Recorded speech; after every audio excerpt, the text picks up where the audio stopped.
The safest way is to lie in a C curve around your baby with your arm above their head and your knees tucked under their feet. Did you know that over 60% of all US mothers bedshare with their babies? According to a study by Frontiers in Pediatrics, the numbers are likely even higher among breastfeeding mums. While I don't recommend bed sharing with your baby, I understand why many families choose this method for various reasons. So today, I want to discuss how to make co-sleeping as safe as possible and minimize the associated risks. When we say co-sleeping, we're referring to any situation where you're sleeping in close proximity to your baby. This can take two main forms: bed sharing and room sharing. Bed sharing is when you and your baby share the same sleep surface, like your bed. Room sharing, on the other hand, means that your baby is sleeping in the same room as you, but on a separate surface, like a crib or bassinet. This keeps your baby close by, but they have their own dedicated sleep space. Now, even though many experts advise against bed sharing because of the risks involved, it's really important to acknowledge that bed sharing is incredibly common. In fact, many parents end up doing it at some point, even if they didn't plan to. Why? Because parenting is tough and sleep is precious. Let's be real. There are nights when you're just so exhausted, and having your baby close by can make those frequent night feedings easier and quicker. Plus, some parents find their babies sleep more soundly when they're close. There's a deep, natural comfort in those snuggles that can be hard to resist. Tip number 1, be aware of the risks. Before we talk about safe bed sharing practices, I'd like to quickly discuss why bed sharing is not recommended. As a paramedic, I encountered cases where bed sharing led to tragic outcomes, such as SIDS, which is sudden infant death syndrome, suffocation, and entrapment. These risks are real, and it's crucial to be aware of them, especially if your child is under 1 year old. An 8-year study of risk factors for SIDS found that 49% of SIDS cases involved bed sharing with an adult. I also know that bed sharing is a reality for many families. Let's talk about how to create a safer sleep environment for your baby. Tip number 2, create a safe sleep surface. If you choose to co-sleep by bed sharing, the first step is to ensure your sleep surface is as safe as possible. Use a firm, flat mattress and avoid soft surfaces like waterbeds or couches. Please don't place your baby on soft blankets, as this can increase the risk of overheating and suffocation, which is linked to SIDS. Keep the bed away from walls and furniture to prevent your baby from getting trapped. If you're worried about your little one falling off the bed, you can use a bed guard with breathable mesh, or move your baby closer to the middle of the bed, but still not between you and your partner. Please don't use pillows as a way of stopping your baby from rolling off the bed. Alternatively, placing the mattress directly on the floor can help minimize the risk of falls. Safe sleep means also avoiding any toys being near your baby, plus maintaining a comfortable room temperature between 16 to 20 degrees Celsius, which is 60 to 68 degrees Fahrenheit. Tip number 3, use safe positioning. The safest way is to lie in a C curve around your baby with your arm above their head and your knees tucked under their feet. This keeps your little one from wiggling down under the covers. Always place your baby on their back, not on their side or tummy, and keep pillows and blankets away from their face, like we've said. And remember, swaddling and bed sharing do not mix, so opt for a sleep sack or sleeping bag with their arms out instead on cooler nights.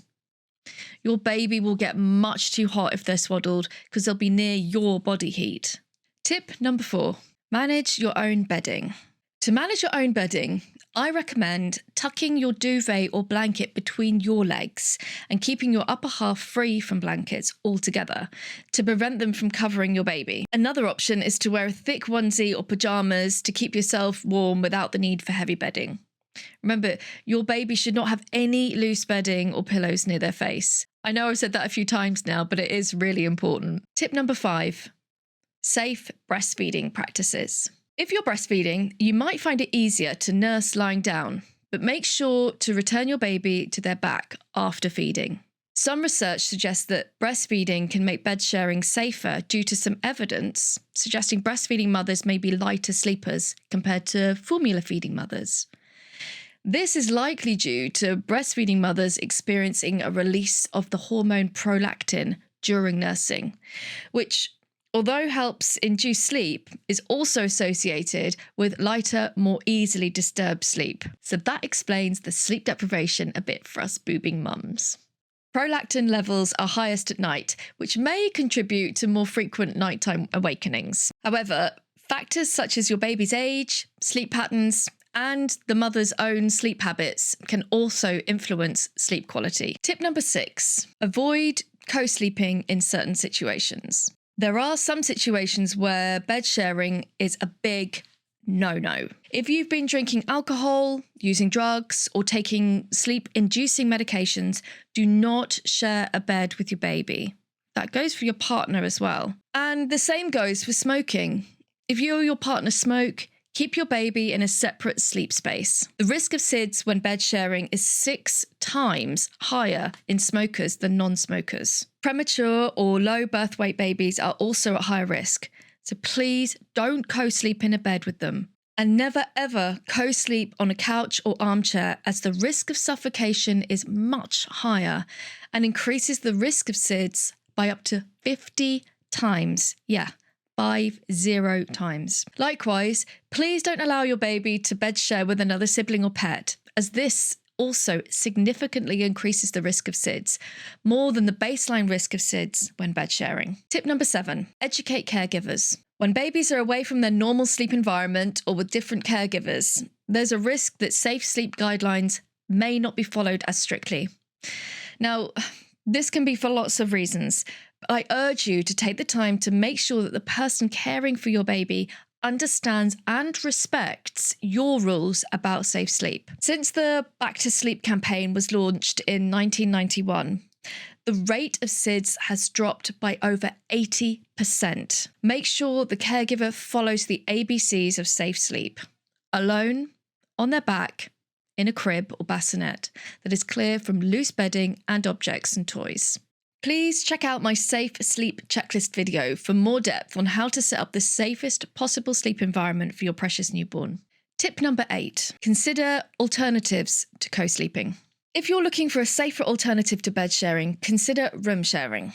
This means keeping your baby in a separate crib or bassinet in your bedroom. The American Academy of Pediatrics recommends that infants sleep in the parent's room, but on a separate sleep surface for at least the first 6 months to reduce the risk of SIDS. Room sharing offers many of the same benefits as bed sharing, like easier night feedings, without the potential dangers.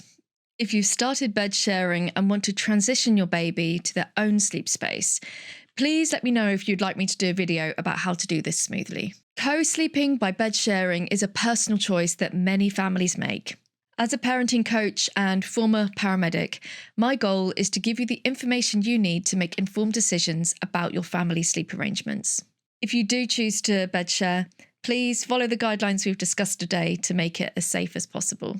And if you have any doubts or concerns, please don't hesitate to reach out to a healthcare professional for personalised advice. If you found this video helpful, please like and share it with other parents who might be looking for guidance on safe bed sharing, co-sleeping practices.